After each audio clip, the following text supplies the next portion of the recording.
This is the FMS Super EZ version 4, which I now have 2 of them. So I've got two version 4s, I've got a version 2 and a version 3. This one has a reflex stabiliser, which I wondered why they changed the stabiliser on it, because the aeroplane is such a brilliant little package as it was. But when I opened the box, it turned out it's a 3-axis gyro. And I've actually tried it with a number of sets, just basic sets like a Futaba 6L. And you can just drop that straight in and set the control directions, and the gyro just works a treat. They've really got the rate set perfectly. This one's got a 10J radio in it, so I've got a 3-position switch. So if you activate the gyro with the switch forward, it gives you auto stability. So if you let the sticks go, it'll just resume straight and level. It gives you a really balanced turn, so you can just fly it around an island. And flicking the switch the other way, it's just I use that like with video. It smooths out the bumps, so you can fly this in a 25 km/h wind, and it really, it's fantastic. So I just can't recommend this gyros highly enough for learning.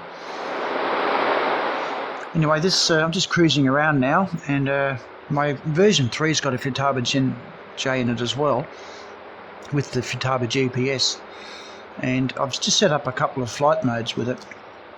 And I can tell you that trimmed for about 35 km/h with the power off, I've had it 500 metres from home, and by the time it arrived overhead it was about 40 metres high.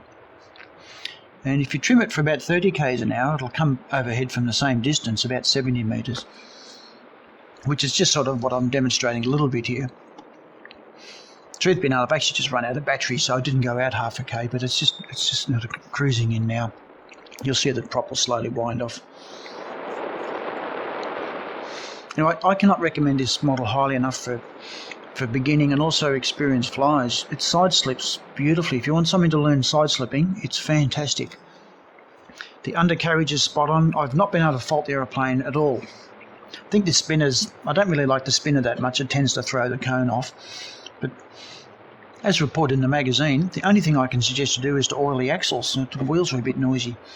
And if you want to have a bit of a look at the Super EZs, if you look at flyboys.com.au, there's a bit of info on the aeroplane there. Anyway, so that's trimmed sort of at slow speed. And you'll notice in a minute I'll just lower the nose a bit and just pick up a few extra km/h, because I did run out of power, so I just need a little bit under my belt. And you'll see in a second it does fire up. There's just a little bit. I thought I'd do that just to try and stretch the glide a bit until it exhausted the battery completely. And this is quite deliberate. I thought I'd go close to the tree. Didn't realise how close. And down she comes. Fantastic model. You just should get one. Comes with floats too. Cheers.